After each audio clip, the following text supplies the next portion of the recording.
Yes, your skincare's ultimate weapon is a car. Imagine you go through all this work to get glowing skin, but you hit your commute and throw it all away by not wearing sunscreen, and the UV's rays is hitting you hard throughout all your commute. The solution here is tinting your car. In this video, I'll be outlining why it's important to tint your car and some key information for when you do get your car tinted. Part 1. The significance. It's called the driver side effect. I don't know if you've seen this image ever, but I'll throw it up here. It's actually an aging driver. And essentially, he did not wear any sunscreen, no moisturizer, no nothing. And you can tell his left side of his face has prematurely aged due to UV rays and heat damage.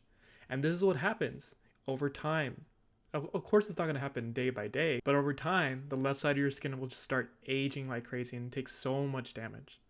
Now, besides the aging and damage, getting your car tinted also helps with other stuff. Like it'll help you prevent sunspots and then premature skin cancer. Not only do you want to look good, but you also want to feel good later in life. And this is the significance of tinting your car over time. The different types of tints you can get for your car. Now, as stated, my car is tinted. I actually have a carbon-based tint.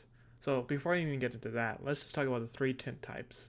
We have carbon-based, ceramic, and crystalline. And it kind of goes in that order of carbon's like the minimum but effective. You know, ceramic is like the ideal you would want, and then crystalline is like the highest quality. Not saying carbon is worse than ceramic or crystalline. Just know that a carbon tint, it does block all UV rays, but blocks a lot less heat or infrared rays than ceramic. And then because ceramic, it blocks like UV and infrared really, really well. Crystalline is the highest quality, essentially, when it comes to these tints. Now, after tinting my car, getting the carbon tint, I really regret not getting the ceramic. And the ceramic, of course, does cost a little more, so does the crystalline. At that moment in time, I was like, oh, I just need to block the UV rays. I think I'll be fine. You know, but I realized that was an error because it did block some heat, but there's still heat coming through. So usually when I do drive with my carbon tinted car, I have the visor down just to block, to give my left side of my face just a shade to block the heat from. So I highly recommend you get ceramic. Now coming to prices, like I said, there's carbon, ceramic, and crystalline. These also go in orders of magnitude of price. So carbon's obviously the cheapest, while ceramic and crystalline are a little more expensive. And again, I'll make the recommendation. I recommend getting ceramic, and I think it is really good value for your money. I will mention, if you do have a newer car, like my truck is old, that's why when I got the pricing for the carbon-based tint, it was only like $200 to do everything. But I guarantee you, if you have a car that's like 2005, 2006, relatively newer car, and you're trying to do the front window, the side windows, and the back windows, like, it's going to cost a pretty penny. But I feel like this is an investment for your future skin health and skin care. It really is really good at prevention.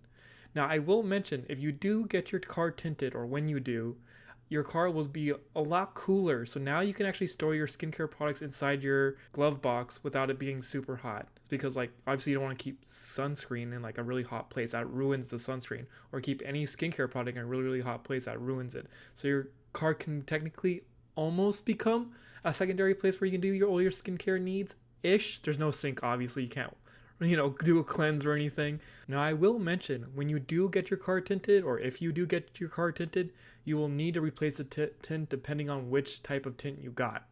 The carbon-based tint, which is the cheapest kind, you will need to replace within 5 to 10 years, depending on how the environment around your car is. Like if you always have hot summer days, you might need to replace it every 5 years, versus if you live in like a very colder weather, less UV, every 10 years. Now, if you got the ceramic, that could be 7 years to like 12 years you might need to replace it. If you got the crystalline, it could be like 10 plus years before you need to replace it. Now, I will mention some tint shops do have a lifetime warranty on these tints. So basically, if you get that, you can get it like re-tinted with no additional cost for you. So I highly recommend getting ceramic, because I feel like the carbon is not enough because it's not blocking enough heat. It does block the UV, which is great, but it does not block enough heat. But I feel like crystalline is way too much money. It is that price is way too much, and I feel like it might be overkill.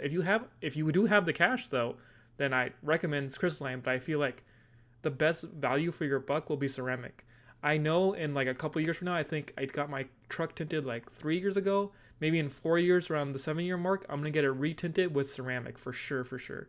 There's no other way. I feel like that would be the best, so I don't have to be worried about the heat and the UV rays. Now that you made it this far in the video for tinting your car, I assume you probably have a skincare routine that might be simple and effective. But you can steal some of my tips, which I have right here in this video. Like always, thank you for watching, and I'm proud of you.